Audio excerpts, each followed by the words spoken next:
Yes, I just don't understand how it gets to the point where things get to terrible places one tiny step at a time. You know, if I encroach on you and I'm sophisticated about it, I'm going to encroach 2 millimeters. I'm going to encroach right to the point where you start to protest. Then I'm going to stop. Then I'm going to wait. Then you're going to calm down. Then I'm going to encroach again right to the point where you protest. Then I'm going to stop. Then I'm going to wait. And I'm just going to do that forever. And before you know it, you're going to be back 3 miles from where you started, and you'll have done it one step at a time. And then you'll go, oh, how'd I get here?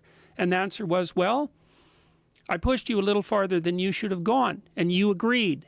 And so then I pushed you a little farther than you should have gone again, and you agreed.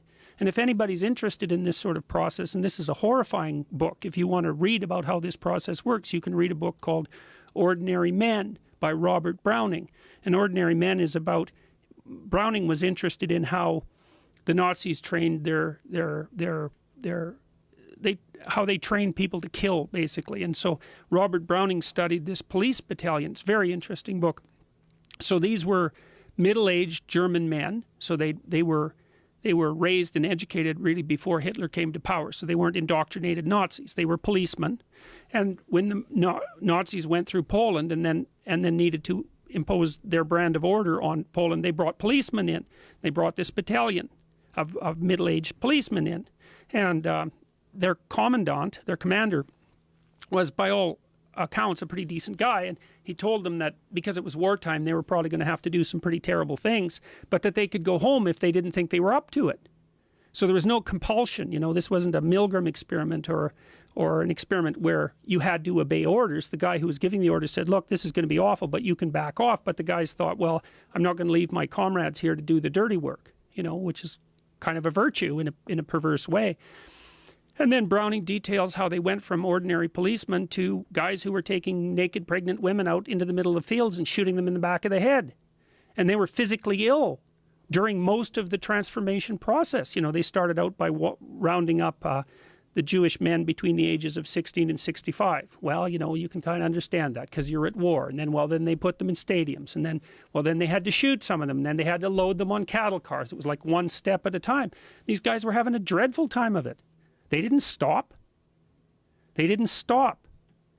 And so that's how things get to where they are now, is that, I mean, I know they're not at that point, and I'm not trying to make the case that they're at that point. Well, you're one of the first people that's sounding an alarm, that there's a real issue with controlling people. There's a real issue with controlling dialogue, controlling the way people communicate, and that these ideologies, although seemingly innocuous, they can take you down very dangerous roads. Yes, well, seemingly innocuous ideology. Those words, innocuous ideology, those words do not go together. There are no innocuous ideologies.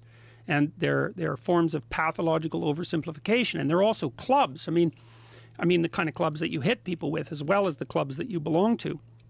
The advantage to me being an ideologue is that I can explain everything. I can feel morally superior. And I know who my enemies are. And you know what you're supposed to do with enemies. They're not your friends, right? You move against them. And, you know, we're approaching a situation, and this has already happened, I think, more in the United States than in Canada, although our countries are competing to see who can cross the idiot line fastest. You're in a situation in the U.S. where 50% of your population won't talk to the other 50%.